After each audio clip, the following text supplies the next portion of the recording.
Assalamualaikum warahmatullahi wabarakatuh. Pada kesempatan ini saya akan mempresentasikan materi mengenai limbah pertanian. Limbah pertanian adalah sisa dari proses produksi pertanian. Limbah pertanian antara lain berupa kotoran ternak, jerami padi, jerami kacang-kacangan, serasah, dan ranting tumbuhan. Indonesia merupakan negara agraris yang besar, di mana potensi di sektor pertaniannya sangat besar. Tapi di samping potensi yang bisa membantu perekonomian Indonesia, ada beberapa permasalahan yang ditimbulkan dari hasil pertanian, yaitu limbah-limbah yang diproduksi setelah proses panen pertanian atau peternakan. Berikut adalah 4 gambar mengenai hasil dari limbah pertanian yang dihasilkan. Ya, gambar pertama ada jerami padi yang dihasilkan dari proses pertanian padi atau pesawahan.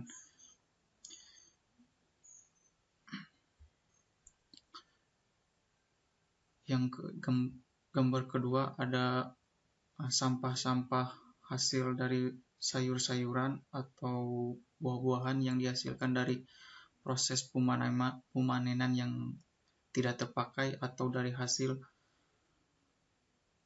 limbah rumah tangga.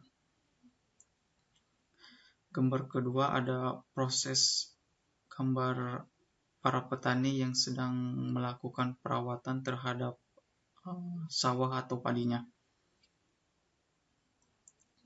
Gambar keempat adalah adanya gambar limbah yang dihasilkan oleh peternakan, yaitu kotoran hewan.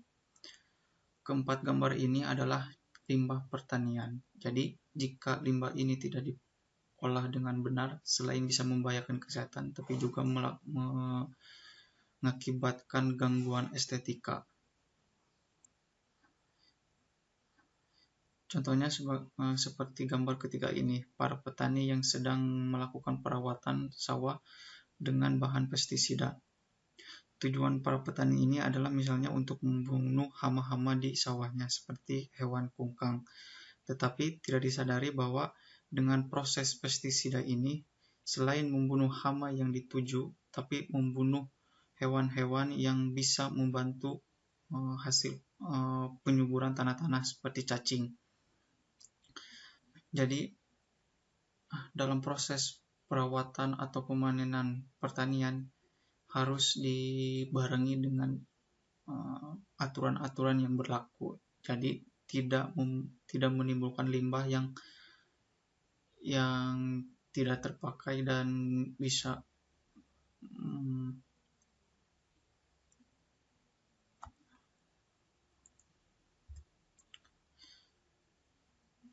berikut adalah dampak negatif limbah pertanian. Yang pertama, membahayakan kesehatan manusia karena merupakan pembawa kesehatan penyakit. Jelas bahwa limbah pertanian jika tidak diolah dan dibenahi, maka akan membahayakan kesehatan manusia. Yang kedua adalah merugikan segi ekonomi karena dapat merusak pada tanaman dan peternakan. Limbah pertanian bisa dipakai untuk dijadikan pupuk, tetapi tanpa diolah dengan benar, maka limbah-limbah pertanian tersebut hanya akan merugikan kita. Misalnya, jika kotoran hewan tidak diolah sebelum dipakai untuk menjadi pupuk di tanaman, maka tanaman itu bukan hanya akan subur tetapi akan mati. Jadi, limbah pertanian itu bagus sebagai pupuk, tetapi harus diolah sebelumnya. Yang ketiga adalah dampak negatifnya merupakan dapat merusakkan keindahan atau estetika. Jelas bahwa limbah-limbah pertanian ini jika tidak diolah akan merusak keindahan, dan misalnya di kotoran ternak akan menimbulkan bau yang tidak enak.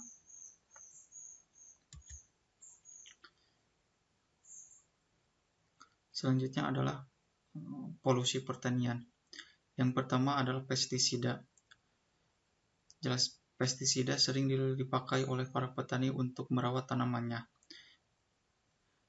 Dampak positif dari pestisida adalah bisa membantu para petani untuk membunuh hama-hama yang mengganggu tanamannya. Tetapi jika para petani menggunakan pestisida secara berlebihan, bukan hanya akan membantu tapi akan menimbulkan dampak negatif seperti membunuh mikroorganisme lain yang bisa membantu penyuburan tanah, misalnya cacing. Yang kedua adalah polusi pertanian meliputi pelindian pestisida. Pelindian pestisida adalah penggunaan pestisida yang sudah bercampur dengan air dan mengendap di tanah. Jadi jika bahan ini diberikan secara berlebihan, tanah akan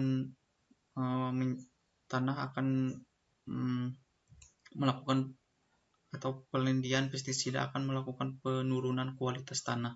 Jadi tanah tersebut tidak akan subur kembali. Yang kedua, pupuk. Pupuk memang sangat dibutuhkan oleh para petani, tapi jika diberikan secara berlebihan, terutama pupuk kimia, akan menimbulkan permasalahan bagi lingkungan. Selain limbah yang dihasilkan, tanaman juga akan, jika dibarengi tidak dengan aturan, maka tanaman tersebut akan mati. Yang selanjutnya adalah pengolahan lahan. Pengolahan lahan ini menyebabkan erosi tanah dan sedimentasi. Jelas, jika kita melakukan proses pembukaan lahan dan tidak dibarengi dengan cara-cara yang seharusnya, misalkan pembukaan lahan di hutan, maka resiko yang harus diambil adalah jika terjadinya hujan atau sebagainya, akan terjadi erosi tanah dan sedimentasi, karena dengan pembukaan lahan maka pohon-pohon yang sebelumnya menjadi penopang tanah-tanah yang misalnya miring, maka akan ditebang oleh para petani untuk melakukan proses pertanian.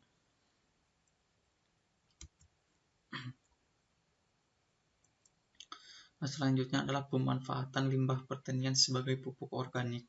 Yang pertama ada pupuk hijau yang merupakan pupuk yang berasal dari pelapukan tanaman, baik tanaman sisa panen maupun tanaman yang sengaja ditanam untuk diambil hijaunya. Jenis pupuk ini adalah merupakan hasil dari limbah pertanian, ya, misalnya dari ranting-ranting pohon atau daun-daun pohon yang diolah sesuai dengan prosesnya. Yang kemudian setelah diolah, limbah pertanian tersebut bisa dijadikan pupuk untuk tanamannya.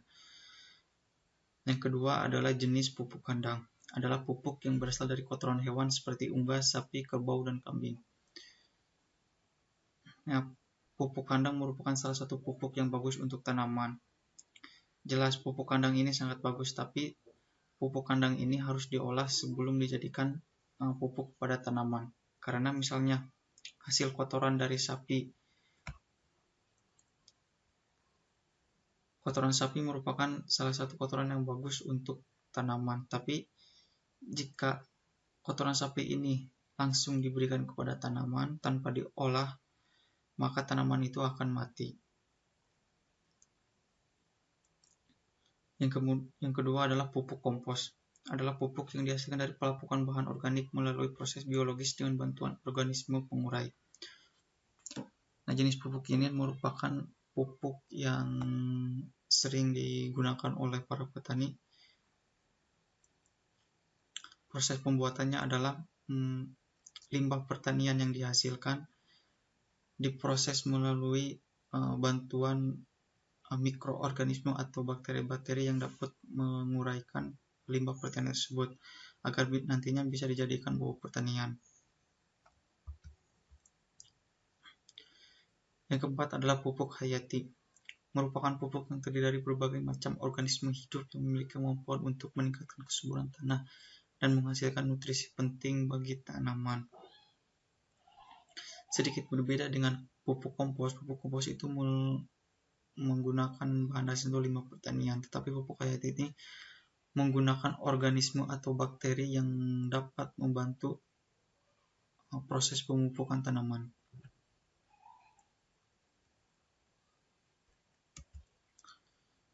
Selanjutnya adalah contoh pupuk cair yang dihasilkan dari pemanfaatan limbah pertanian. Berikut adalah contoh gambar pupuk cair yang dihasilkan dari proses limbah pertanian.